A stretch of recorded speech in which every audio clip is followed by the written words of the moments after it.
S'il y a un romancier dont l'œuvre est intimement liée à cette ville, c'est bien lui. Il a écrit des poèmes, des essais, une quinzaine de romans qui gardent tous une place centrale à Manhattan, à Brooklyn où il habite lui-même. Il faudrait tous les citer, mais arrêtons-nous sur 3 œuvres représentatives. La trilogie new-yorkaise, Brooklyn Follies, et son dernier roman, 4321. Paul Auster se décrit lui-même plus comme un conteur que comme un romancier, et ses romans ont un étrange parfum de mystère, d'étrangeté. Comme l'un de ses personnages, il cherche à écrire des histoires qui feraient une place non seulement au monde visible des êtres conscients et des objets inanimés, mais aussi aux vastes et mystérieuses forces invisibles cachées sous le réel. Quand j'étais petit, j'étais fasciné par les boîtes d'un fromage qui s'appelait la vache qui rit, car il y avait la photo d'une vache hilare qui avait comme boucle d'oreille une boîte de vache qui rit, sur laquelle on voit une vache qui a comme boucle d'oreille, etc., etc. Eh bien, c'est ça, Paul Auster. C'est l'histoire d'un mec qui écrit sur un mec qui écrit sur un mec qui écrit. On pourrait avoir tendance à voir en Paul Auster un écrivain de la solitude. En fait, son écriture est en miroir. Elle est entre un narrateur et un écrivain.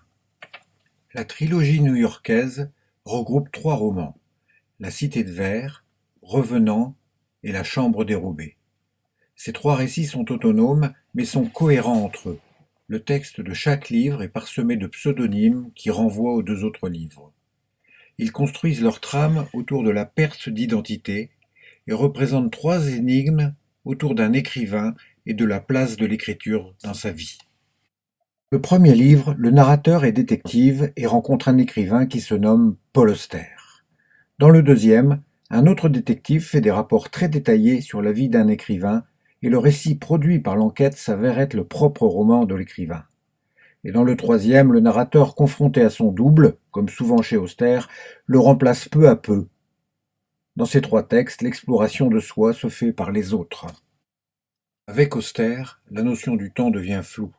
Les personnages sont en apesanteur. Ils dérivent dans le no man's land d'un New York qui, lui, est paradoxalement bien ordonné. Les lieux et les rues sont nommés avec précision, tout comme les auteurs fétiches d'Auster, qui sont régulièrement cités et mis à contribution.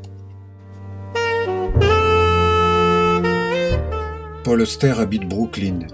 Il nous parle donc d'un quartier qu'il connaît bien.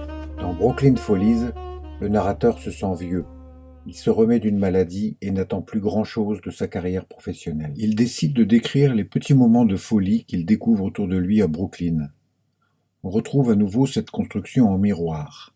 Puisque si l'on ne sait rien de ce qu'écrit le narrateur, on découvre par contre au fur et à mesure des pages que la vie du narrateur et de ses amis est elle-même une succession de petites folies de la vie ordinaire à Brooklyn. Le récit, encore une fois, échappe à son auteur. L'ambiance sombre des livres précédents a laissé sa place à un récit assez joyeux. Les personnages des Follies sont attachants, le narrateur a même une famille et la vie à Brooklyn avec lui semble toujours pleine d'humanité, riche en petits bonheurs, avec partout un parfum de littérature. Dans son ultime et monumental dernier roman, Auster a créé 4 récits distincts, intriqués les uns dans les autres et qui retracent 4 parcours différents d'un même personnage. Un héros multiple qui progresse vers l'écriture de 4 manières différentes, avec plus ou moins de réussite. C'est bien entendu la propre vie du jeune Auster que l'on déguste tout le long de ces 1000 pages. Sa vie dans les banlieues et dans les campus universitaires, ses efforts pour ne pas partir à la guerre, ses amours, ses expériences et surtout son chemin vers l'écriture.